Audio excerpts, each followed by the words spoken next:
All right, we are connecting. Give it a moment or so. And let's see. EMB, what's up, brother? It's great to see you. I'm actually going to be running again a simultaneous Twitter space while this stream is going. So, if those of you want to kind of join and talk after about this issue and share your opinions, it would be great to have you up there as well, EMB. It's good to see you, man. Give it a couple minutes here. Hey, Thomas, what's up, man? We'll talk after, by the way. I know you messaged me, and we'll talk in the afternoon. I got to get something set up after this stream, and then we can get on the phone and talk about your next article.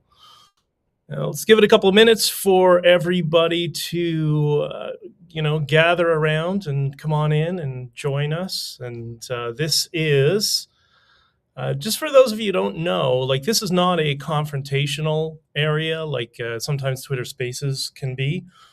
We'll talk about some difficult issues, of course, but this is the idea of this is we're going to try to make this as positive as possible, and maybe focus on how to solve some of the problems that we're dealing with in the world right now. Instead of, like, it's very easy for us all to get trapped in, the little nuance of what people on our side disagree with us and all that sort of stuff. But I don't think that's very productive. And because of that, I think it's going to be much better served if we just kind of focus on, our common ground. And because the problems are so concerning right now, that should be pretty easy. Anyways, people will start coming in soon. Let me just get through, the initial things I want to walk through with you. First, please like, share, and subscribe. You can share to DMs as well, because for whatever reason, I have some accounts that they seem to be shadow banned or suppressed in some way, shape, or form. We all have that happening from time to time. And who knows why? I don't think anybody actually knows. I think, because the algorithms are largely black boxes. I think we don't know specifically why, so don't take it personally. But anyways, let's, if you could, please like, share, and subscribe. And we'll figure out, how to address some of these concerning issues in the world, especially if you're everywhere, Canada and the US. We're seeing this major, political shift in the world. So, of course, we have to talk about this stuff because there's so many people, I don't know about you, but in my network and, my friends and family that are just really confused and sometimes buy into the wrong framing, or a framing that is antithetical to their interests, but they just don't see how that happens. So I get it. But anyways, so first thing, tonight is another episode of Not on Record. That's 8 p.m. Eastern. You can follow Not on Record on Twitter.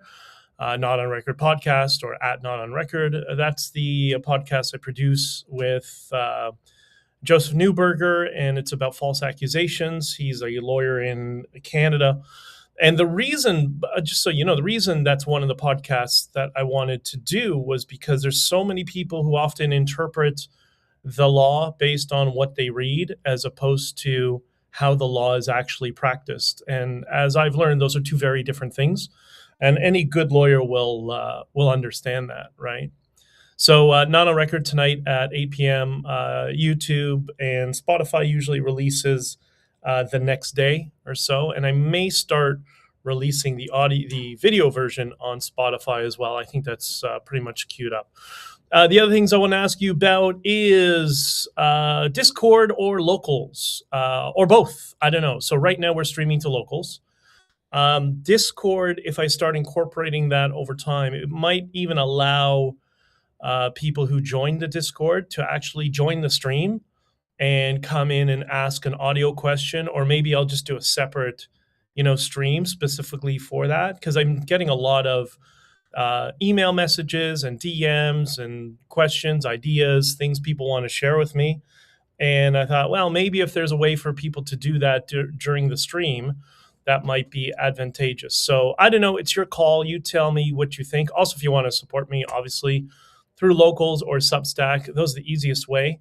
to join the Substack, or join the locals as a member. And I don't know, maybe that's something we'll do over locals on Discord, where you can come in and just join the stream and ask a question, and have a little 2-minute back and forth, similar to like Twitter Spaces, but without the without the trolls and the political people who come in and try to co-opt things, which is largely what you're seeing on Twitter Spaces right now, which is why so many people have abandoned it. So anyways, just throwing that out there. Let me know what you think, and I will get to some of those comments, I think, a little bit later on. We'll see. I also know that some of you listen on Spotify. I've had some people ask me, is there a lag time or whatever? Yeah, there is. There's a 24-hour lag, and that's just the process of which I can grab the file and upload it. I'm a big proponent of systemization. I need to make things as simple as possible. That's why it's the only way I can do so many things simultaneously. So right now, yeah, there's a 24-hour lag. And so this podcast will be up sometime tomorrow morning in audio version, and that'll be for all the other podcasts. And I mentioned we're going to try to figure out a regular schedule, because for many months I've been having people ask me for a regular stream, just so we can kind of come together and share ideas, and in a space that's not so hostile, which is what most of the internet is. And so I mentioned yesterday, I'm playing with the idea right now, and we're going to test it out. Friday, Saturday, Sundays will be streams, and a bunch of stuff will be released Monday to Thursday, and then another follow-up Friday, Saturday, Sunday. And then if things go well, that might increase significantly as of maybe the middle to the end of March. That's kind of the trajectory that we're on right now. Beth, it's good to see you, sweetheart. Live dialogue via Discord would be awesome. Yeah, the only problem is a lot of people get really confused with Discord, as do I, to be entirely honest.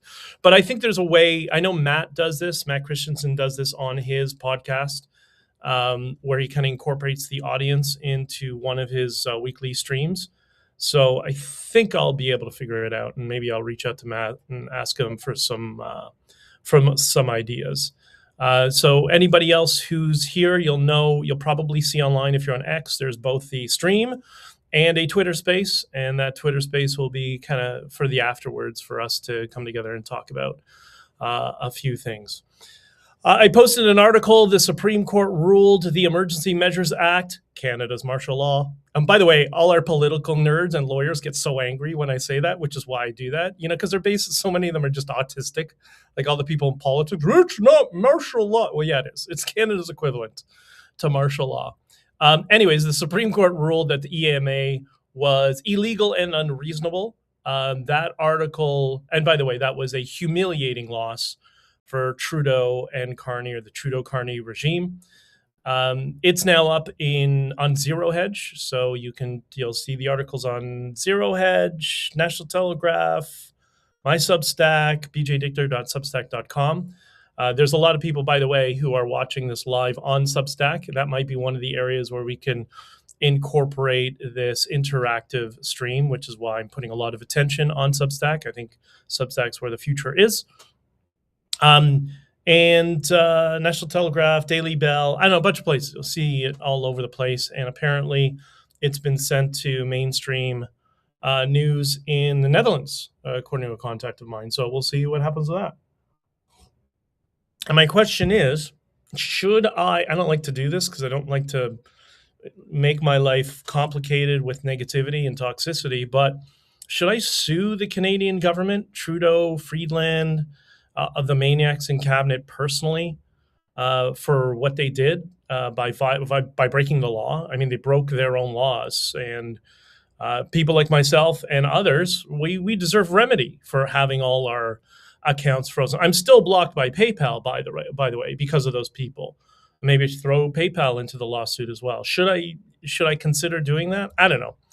Tell me what you think. I've had some people tell me, go ahead, but it's kind of like, You don't want to cloud your life with negativity, and there's nothing more negative than a lawsuit, especially even when you're suing somebody. And so, anyways, just a thought. Tell me what you think. A couple of comments from some of you that I've been getting so many of them, but I just poked out a few of them that were came through the funnel and resulted in an email. First is I'm not going to say people's last names because I don't know how much people want to remain private, especially in Canada the way it is right now. But David says thanks. This is a response to the Trudeau emergency powers ruling. David says thanks. Now we need to get Trudeau ruled illegal and in a cage. The traps they set for us will trap themselves. The Bible says. And yeah, that could be the case. And who knows? I'm a big believer in karma. So yeah, I'm with you, David. You might be right. Barbara says, great news. Not all charges. Now all charges should be dropped and they all need to be compensated. Wrongs done to patriotic Canadian heroes. Agreed. Frank says, does it really matter if he doesn't suffer any consequences for his action? He should be on trial for that. Agreed. But it's Canada. It's not going to happen, right? Charles, and yet nothing was ever done to Trudeau because he is above the law. Yeah, whatever happened to people on the left? No one's above the law, right? Should we test that? I don't know. And then we have Panda Bamboo. Okay. I love the anon names sometimes. We cannot do anything, but Trump can. Hope Canada will join the States. And by the way, that is an overwhelming popular opinion, irrespective of what the fake news industry or the fake news industrial complex wants you to believe. It's amazing how many Canadians, even centrist Canadians, are saying to me, yeah, if it's a good deal, maybe it's not so bad. Maybe it'll be good for our economy. So that seems to be the overwhelming opinion of Canadians, which is, as always, the complete opposite of the spin in the legacy media. Now you know why I banned them from our press conferences, right? Steve says they're worried about risks to public security and safety. Well, the Canadian government just signed a pact with the Chinese government to enter into potential damaging impact on all Canadians while stabbing the people's relationship with the constitutional republic of America. Yes, I don't think Canadian people are ready for their country to embrace communism. That's from Steve. Yeah, I agree 100%. We're going to talk more about that in a little bit, so just hold that thought. And thank you for everybody sending. I've been getting comments forever, and it just dawned on me last night. Why aren't I sharing some of the comments? If you don't want me to, tell me, or maybe we reserve that for a separate stream. We can always do that. All right, so first, a little bit light in the. Many of you know myself and others were big fans of Mr. Scott Adams. So Owen Gregorian, who I think right now is running a space, Owen Gregorian posted, in the tradition of Scott Adams, a post from an account called SciPost. I call it the Captain Obvious Twitter account, but it's hysterical. This one was a study that was published in Behavioral Sciences. All right, so this is a study where money was put behind it to do some research. And the study says, quote, men who think they are attractive are more likely to infer sexual interest from women. End quote. That's from Vladimir Hedria. I can't pronounce that. And then it goes on further to say, quote, they tend to report, this is the men, they tend to report greater sexual arousal when shown a picture of an attractive woman than when the woman is unattractive. Really? Really? So their study has now concluded that men are more sexually attractive attracted to attractive women. It's bordering on money, like it's suspicion of money laundering. Like, how obvious is that? Who needs to do a study for that, right? And I think that's part of uh, kind of the scam. All these universities get these endowments, and these endowments can only be used for specific purposes. So the only thing that makes sense is they just make up these just obvious studies that everybody knows just to get access to the cash to employ themselves. I think that's what's going on. I mean, that would be consistent with human behavior in my experience, right? The participants in this study were 180, so small sample size, male university students who completed the study for an online course credit. There you go. There you go. Online course credit, access to the endowment money. And their average age was 20 years old. So, what can we learn from this study that they spent who knows how much money on it? That young men who are 20 years old at university are more sexually aroused by more attractive young women. Who didn't know that? This is where Scott Adams said, you could have just asked me. In this case, you could have just asked anyone on the planet. Anyone on the planet would know that. But, that gives them access to the endowment money, which, again, that's what I think is going on. Beth says, okay, all right, everybody's putting comments in there. We'll just throw your comments in there, and I'll get to them when I can. And I do go through all comments, even if I can't see it during the stream. I try to go through all the comments afterwards, right? All right, so my home embarrassment country, which has been an embarrassment for quite some time, to be entirely honest, long before the trucker convoy. This was an account, I'm sure many of you may know it, End Wokeness, pretty popular account. There was a video from the Toronto City Council, which is about 3 kilometers in that direction from here. A land acknowledgement in Toronto City Council declared that Toronto is built on stolen land. And this is a land acknowledgement that was in the proceedings at City Council, formal proceedings. To which I say, well, duh, where have you been? This has been the case in Canada for over a decade. Did you know that in Canada, elementary schools begin their mornings? When you were in school, they would do the morning announcements over the PA. Did you know for about 15 years now, I think it is, that schools here begin the morning announcements where your children are going to, quote, learn. They begin the morning announcements with a land acknowledgement. This land, this country was built on land that belonged to the tribal home of the Mississauga New Credit and Ichikapawai and blah, blah, blah. They start that every day. They not only do that, they do it at all the woke left political events. They do it at all the charity events, sometimes sporting events. Land acknowledgements are more common in Canada, significantly more common than the national anthem. You wonder why Canadians are so lost and oikophobic? That's why. They've been brainwashed for a generation now. Anytime they hear the word Canada, they hear stolen land. Remember that whole idea I talked about yesterday, painted words? Canada, colonialism. Canada, colonialism. That's why there's so many people, particularly when they grow up in urban areas, that's the only thing they can process. And that's why they hate their country. That's where it comes from.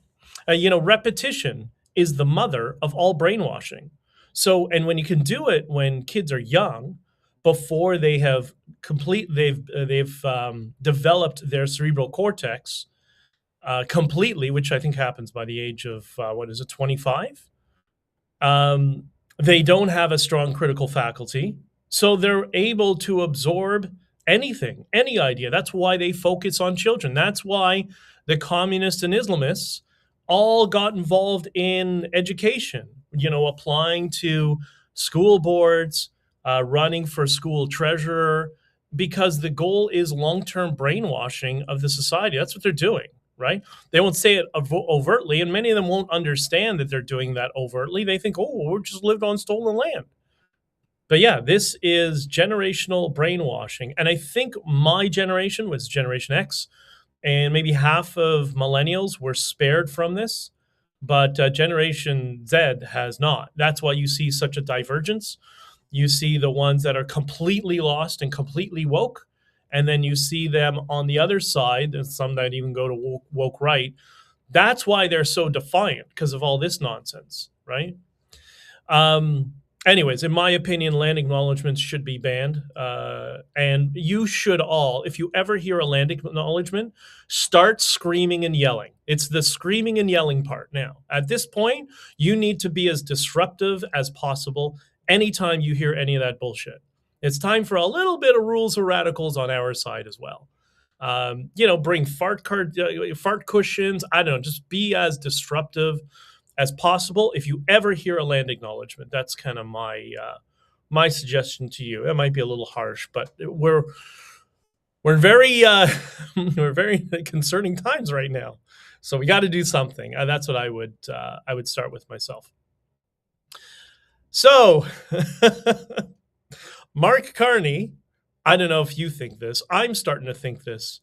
I think not only is he a maniac, but he might be the dumbest person in Canada at this point to hold office. Like, I've explained how many of them are not very bright, and they can't really cut it in the private sector. And people, well, he did. Well, no. He worked for the Bank of Canada. He worked for the Bank of England, and companies like Brookfield. They're such large bureaucracies. They behave like the government. There's no entrepreneurialism within that. So that kind of explains. That's kind of my thesis as to why he's not very bright. But he posted yesterday, couldn't believe this. He posted that Canada has 2 million Chinese, and that's why Canada should be aligning with China. Who wants to tell him? Do you want to tell him? Do you want to explain to him? Does he understand that the reason Canada has 2 million Chinese is because they came to escape communist China? I mean, for those of you of my generation, you will have seen this in the late 80s and 90s when you're a little kid. There were so many, particularly of the initial wave was from Hong Kong. And I guess Hong Kong and Canton province, a little bit those who could get out. But they're mainly Hong Kong, that they were trying to escape China before 1997, before British rule ended, and it became controlled exclusively by the CCP. The 2 million Chinese here, Carney, you dumbass, are here because they wanted to escape China. What a fool. Oh my God. I thought Trudeau was dumb. He's just as dumb as Trudeau. He can't believe it. You don't know that Chinese Canadians came here to escape authoritarian communism? You didn't understand that? How could you not know that? And to show how bad it is, there was a number of years ago, there was an art installation at the Art Gallery of Ontario from a very famous Chinese artist by the name of Ai Weiwei. And Ai Weiwei is a very prominent critic and a strong opposition to the CCPs, an anti-CCP activist and artist. As you know, many artists are activists, and that's why you see a lot of quote social justice. But that's not what this is. This is just opposition to the CCP. And so when his art installation was at the Art Gallery of Ontario, how do you think the Chinese CCP, how did they respond?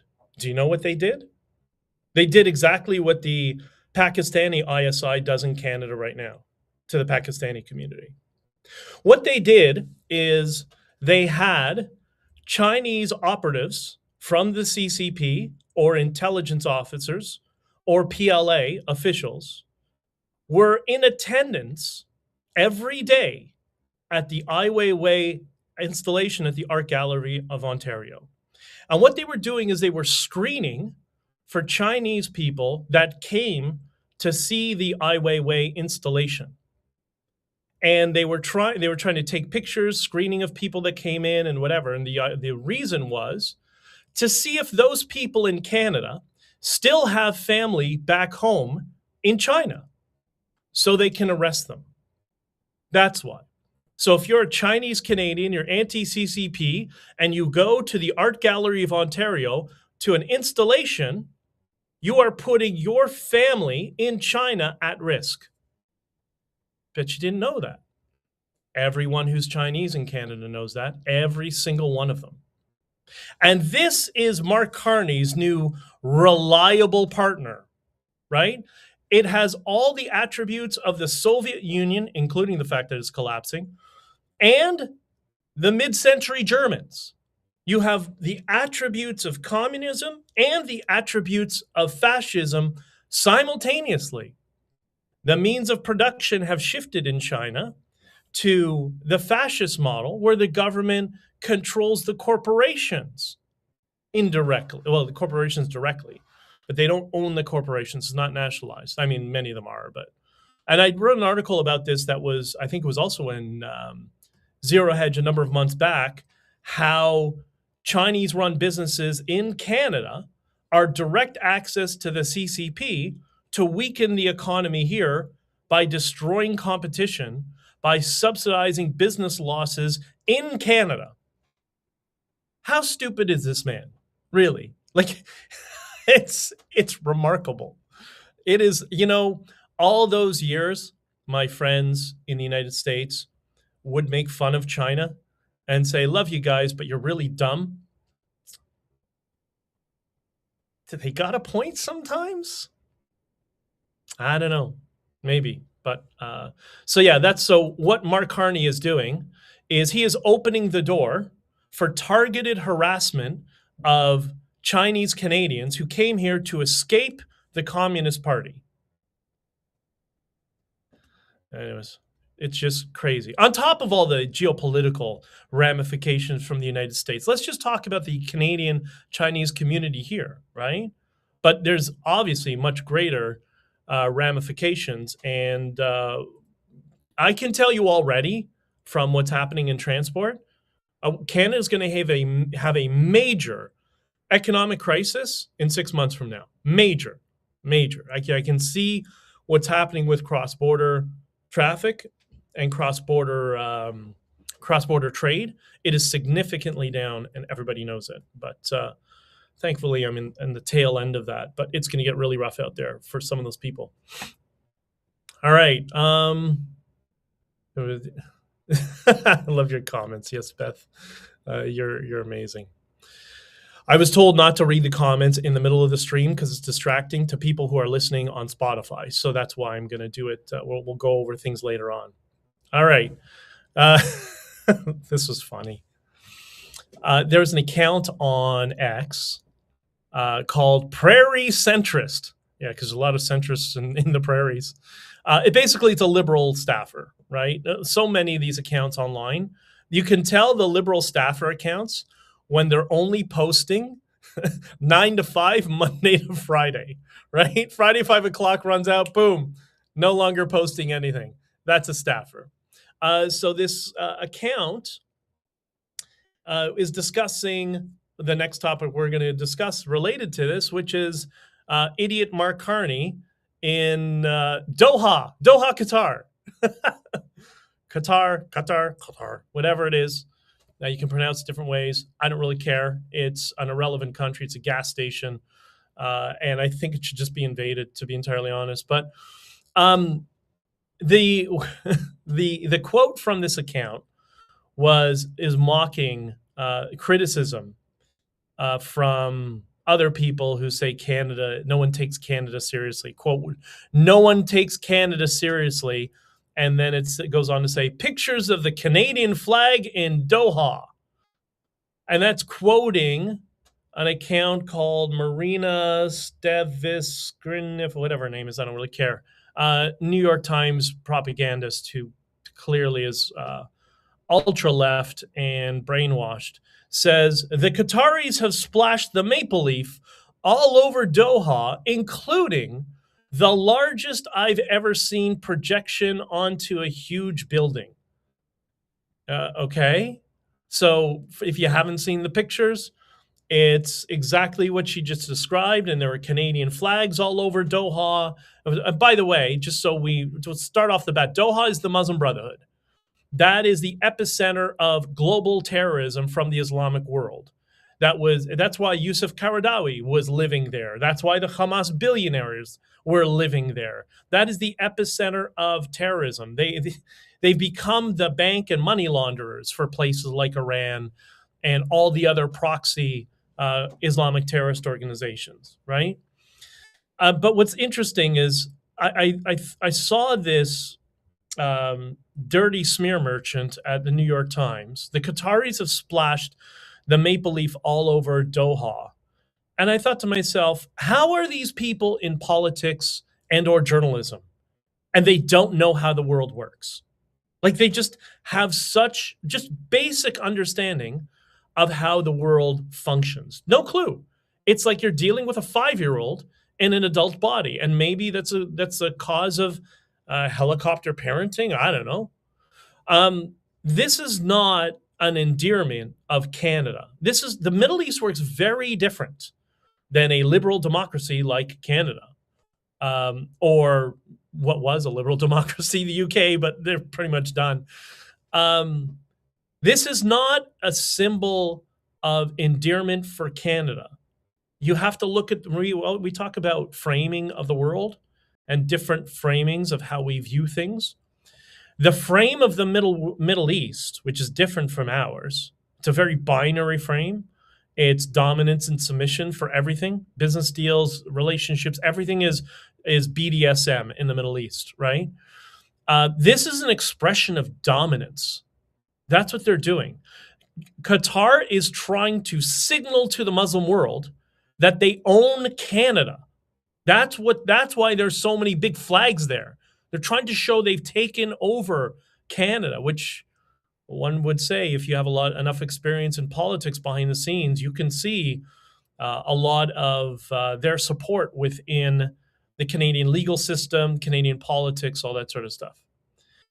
That you may not understand it, but the rules are different in the Middle East.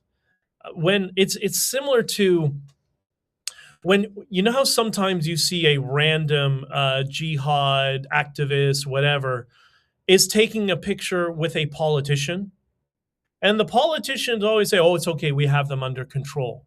No, you don't understand their game. Their game is they are signaling that they own you. That's why they take their picture with you. Again, different framing of the world, different rules, and different ways its interpretation. It's like communication. What I've said before, what you say is not the art of communication. It's how what you say is received is the art of communication. They do the same thing with their photo optics, right? And they know that their communities will receive it as an exercise of dominance. And who does that put at risk? People in that part of the world who probably be allies of the West, who say, "No, I'm not helping them, and they're too stupid. They want to shoot themselves in the foot and have those jihadis take over. Like I'm not getting involved in that. I'm keeping as far away as possible." Any analyst in the world will tell you this, that this is what's going on, that these are exercises in dominance. So when Mark Carney goes to meet with and in their minds legitimize the Muslim Brotherhood terrorism cartel based out of Doha, Qatar, those flags are nothing more than a simple symbol of dominance. He once again looks like he's 3 feet tall, right? You see why when I see him as like a little shrimp with no power? Because everyone is dominating him. Everybody. I almost feel bad for him. But what has happened is he's the sucker who went there to bend the knee to the Muslim Brotherhood global terrorist cartel. That's what he's done. So I don't know. Were our American friends smart about Canada?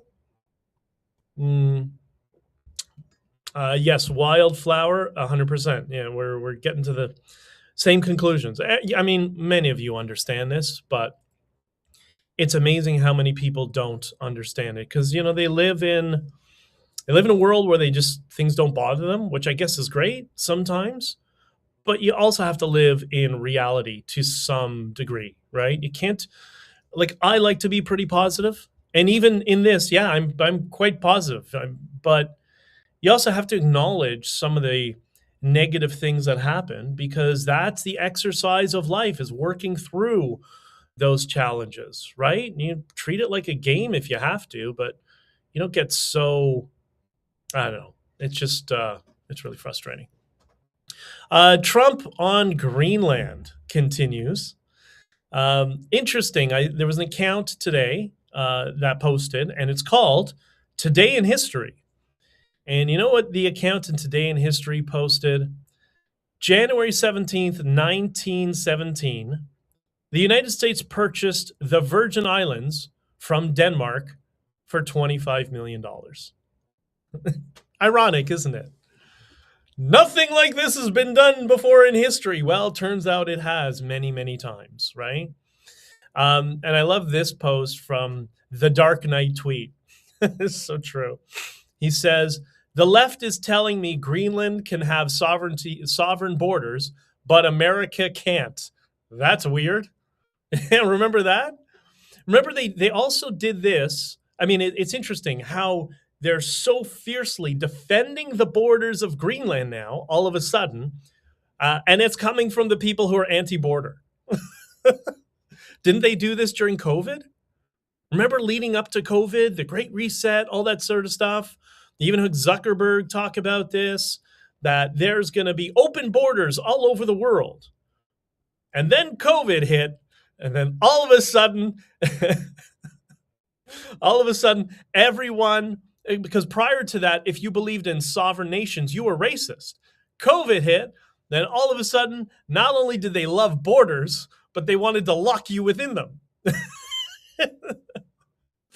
It just goes to show that people do not think logically, but they think emotionally.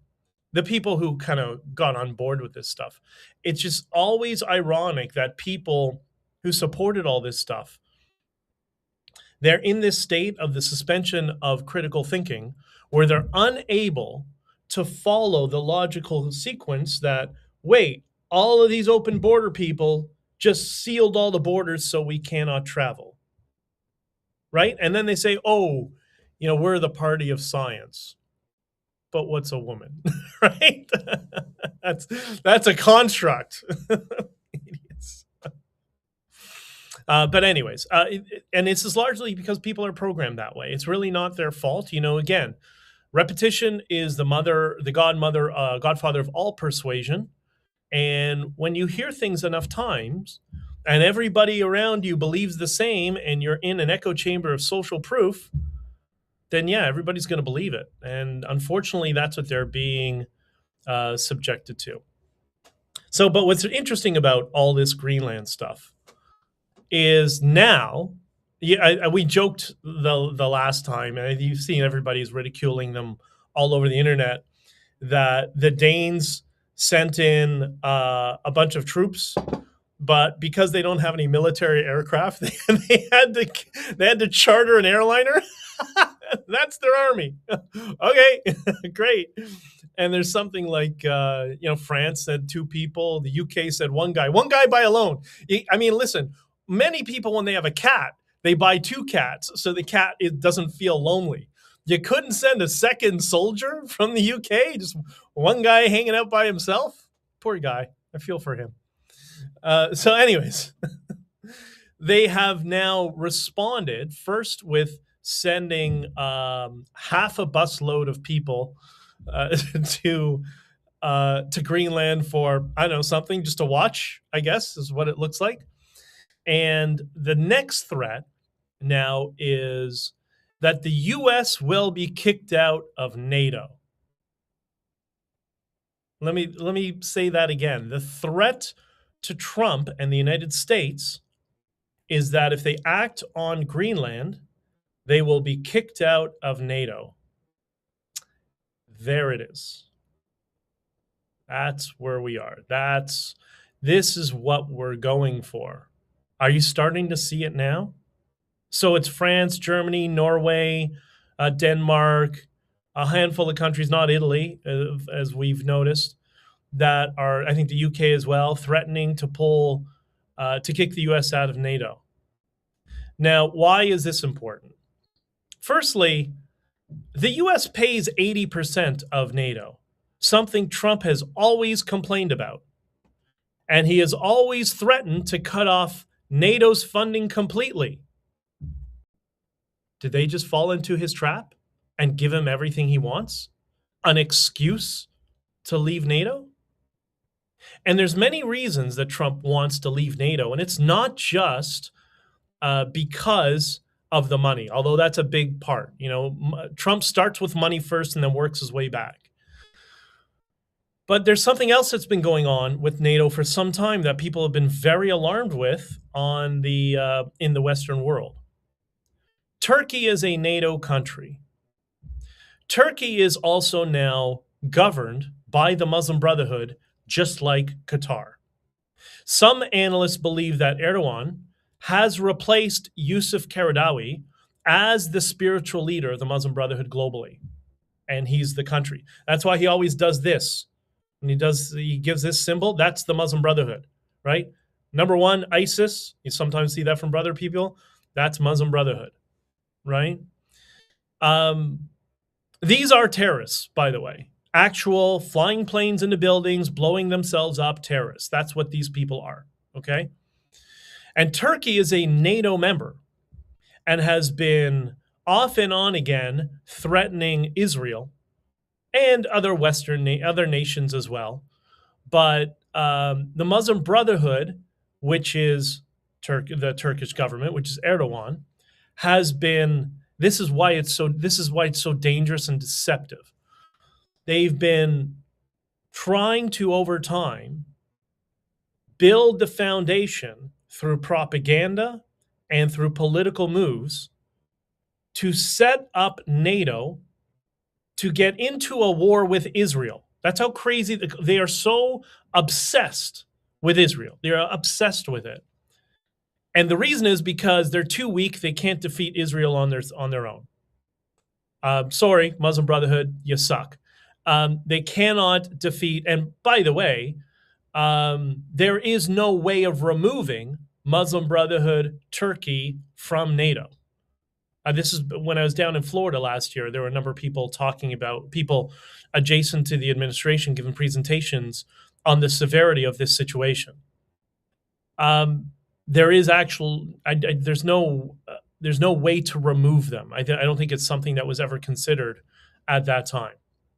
There's going to be some lawyers who are, well, there's a thing. Okay, fine. Listen, I'm just telling you what people close to the administration were presenting, that there is no practical means to remove Turkey from NATO. So what's the best thing? What's the next best thing? Well, if you can't remove Turkey from NATO, why not have NATO kick out America, then cut all their funding? Boom! You fell into another Trump trap as well. Because now it's no longer a problem. Being kicked out of NATO, I would argue, because this has been on their radar for a year, just when Trump got elected, I would argue this is one of the primary goals, that they want to get kicked out of NATO and end it. They want to stop paying for NATO. They think NATO is no longer effective, and it's suffering political entryism from the Muslim Brotherhood through Turkey, and they want nothing to do with that. So once again, Trump has figured out 2 ways to win, no way to lose. And that is, he gets Greenland, he wins. He doesn't get Greenland, they kick him out of NATO, he wins. Or he gets Greenland and they kick him out of NATO, he double wins. There's no way for Trump to lose right now. And they think he's dumb? He and his administration are dumb? Really? That is brilliant. That is brilliant political chess making. So I think that's what this is about. And yeah, it's going to be very interesting what happens with that. A couple of more things to discuss. And Cityscope, thank you, brother. Appreciate it. I love all your comments. You know, you're all amazing. You know, you're all very sweet. By the way, I hope the fact that it's mildly ranting, I'm not negative. I'm actually positive. Look at this situation that Trump has just set up for the United States. And well, how will Canada play to it? I think Canada's going to have no choice but to end tensions with the United States. But I'm quite positive on all this stuff. These are the bumps of the road that make life interesting, the little challenges that we're going to overcome. Okay, Iran protests. They are 20, somebody can correct me, 22 days into the protests. And by the way, if I do say anything incorrect or I'm mistaken some detail, do not hesitate to put that in the comments. Like, I don't know everything. I just kind of, none of us do. I've just seen a lot behind the scenes how the gears of the machine work. But yeah, there's going to be some things that you catch that was a mistake on my end. And I appreciate those of you who helped to contribute.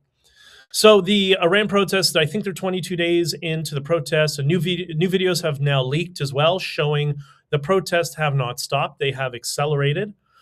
Many speculate the United States is going to respond, and that response is imminent once the carriers that are en route arrive in the region. So I can't remember which carrier it is that's on its way to the Red Sea right now.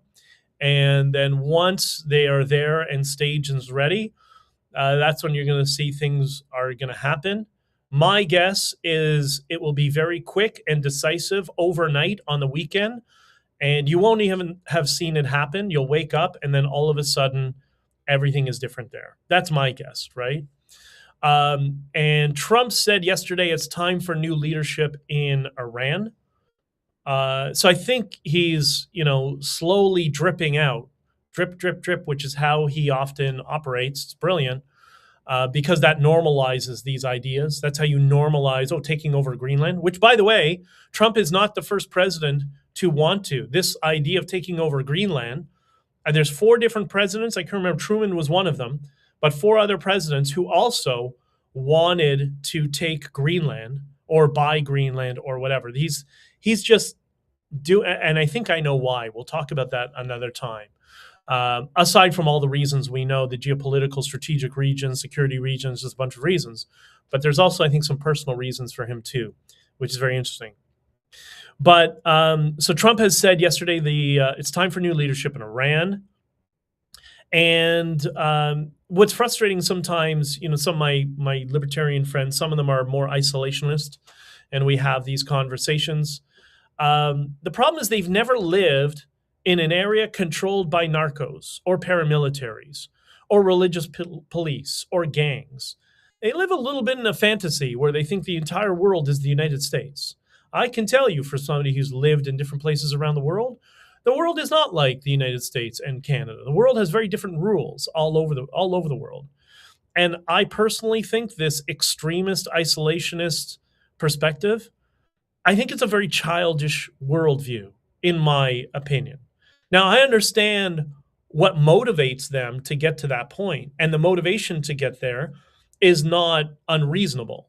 The fact that we're spending so much money and all this sort of stuff, and we have debt because of it, which I don't think we do, but I understand how they get there. I just think it's an extremely naive position, more naive than even Canadians. And we know Canadians, we can be quite naive sometimes, right?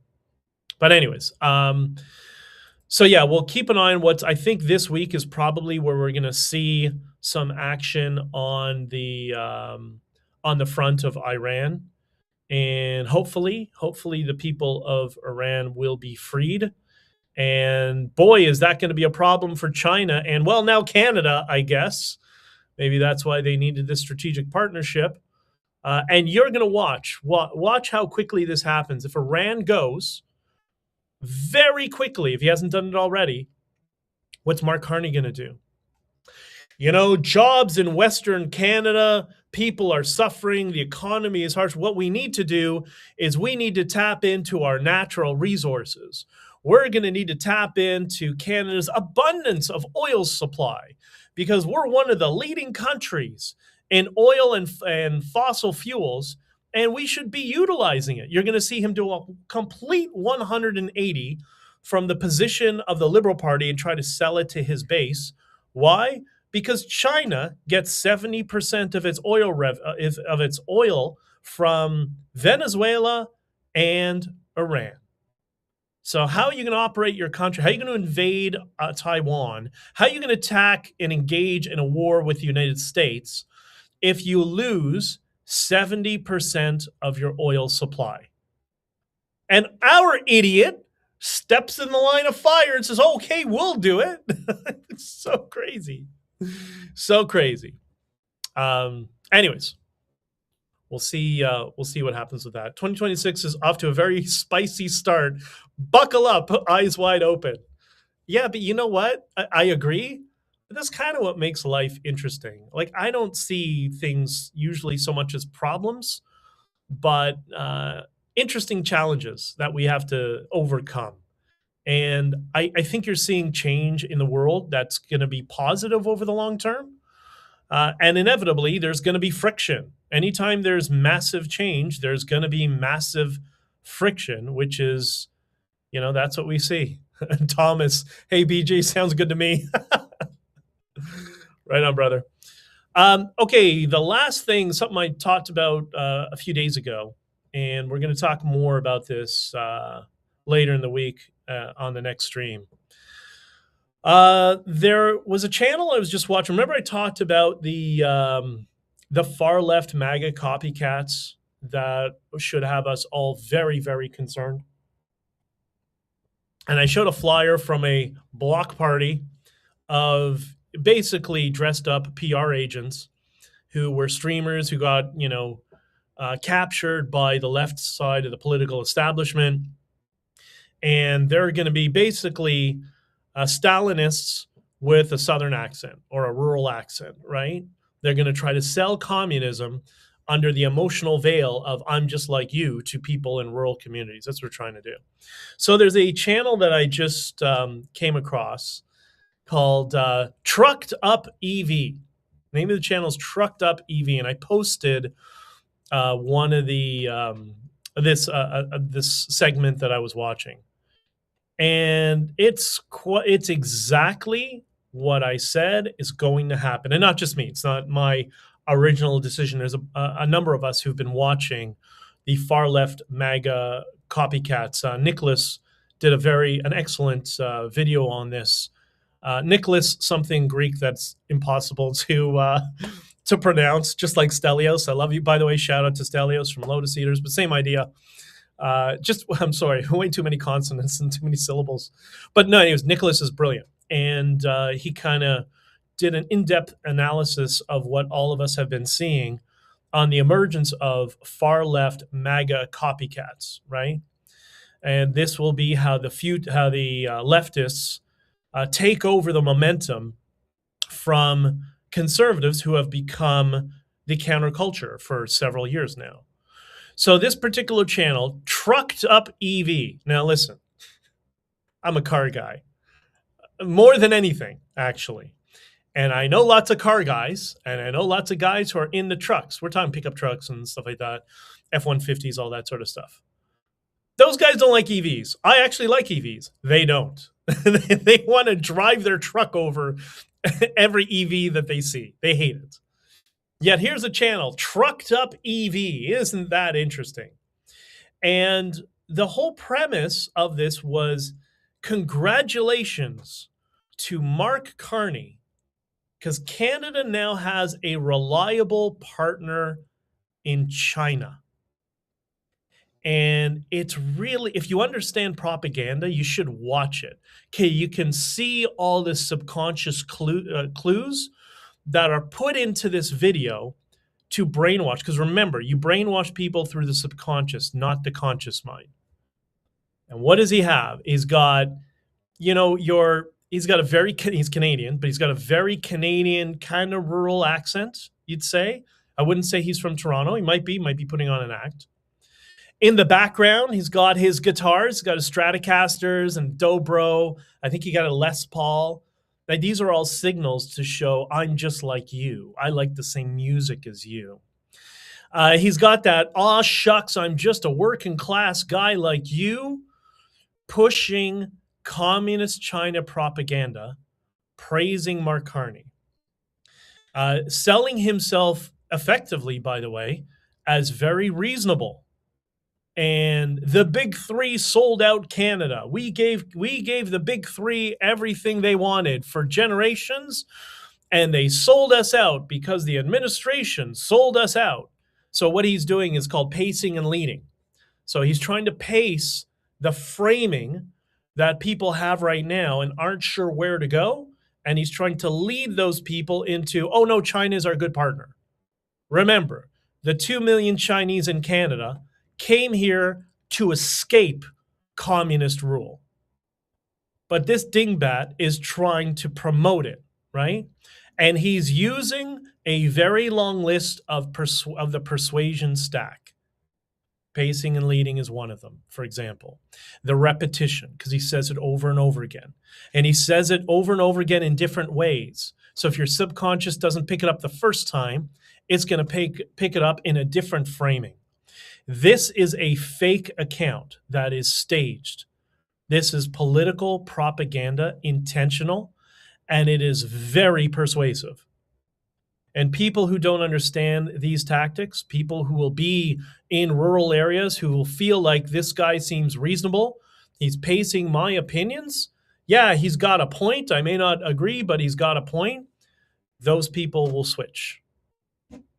That's how all of this works. So, trucked up. I love the channel. It's so blatant. You can tell it's like political establishment propaganda. They didn't call it trucked up. They called it trucked up EV. It's just kind of like the propaganda, the trucker convoy. They couldn't show a Confederate flag. It had to be a Confederate flag with a picture of a Kenworth W900 on it. Because, we all know that's what the Confederacy was all built upon. All right, I'm going to shut it down now. We're all about an hour, and something's happened with Substack yet again. I don't know what's going on with you guys, man. Like, is it cut off after an hour? Maybe that's the problem. No, it's been... Anyways, whatever. I'll figure out. It's still a work in progress, but we'll get it sorted out. Last thing, I like to finish off with some things that are positive. If you are... where I am, finally, the snow has stopped, at least for a day or so. But, the chaos of the collectivism infusing our politics, the beautiful part is you see what the Trump administration is doing and just enjoy the show. Enjoy the fact that he's making them crazy. You want to throw popcorn at the screen? That is what Trump is doing for you. So just sit back and enjoy it. Yeah, it's a little bit concerning sometimes. There's no question. I think we'll get through it. And spring is around the corner. So things are only going to get better. I mean, the days are already getting longer again, right? That's something, that in itself, that's one of those small things that also puts me in a more positive frame, because that means warmth is around the corner. So anyways, I hope you don't mind my comments from today. And so I'll be doing the next stream, if all goes well, on Friday. I'll be pushing out a bunch of stuff throughout the week. Won't try to bombard you with notices and messages too much, because I had some people on Substack complain about that. But, what are you going to do, right? Trying to figure that balance that all of you will enjoy. And for those of you who are on X, there is a Twitter space that has been running through this stream that is open right now. I see there's a couple of people in there. Come join. And if you have anything you want to say, come join us. And we'll do this for, I don't know, half hour, an hour, something like that. Maybe we'll do it while I'm working on getting Not on Record set up for this evening. I love you all. You're all amazing, especially all of you who contribute and send in comments. This is why I want to figure out how Discord and locals will fit into this model. just so you all will have an opportunity to kind of join in, share your comments, and some of you get to know each other. Because I think there's a lot of us that are very reasonable. We get really annoyed at the constant people on our own side attacking each other. And I think now is a good time where things have calmed down enough that we can get enough people just supporting each other in a separate little group and help amplify each other. So have an amazing day, and don't forget, be nice to people that are complete strangers. Change their day. Give them a little bit of positivity, and you will feel much better about yourself. I promise. All right. We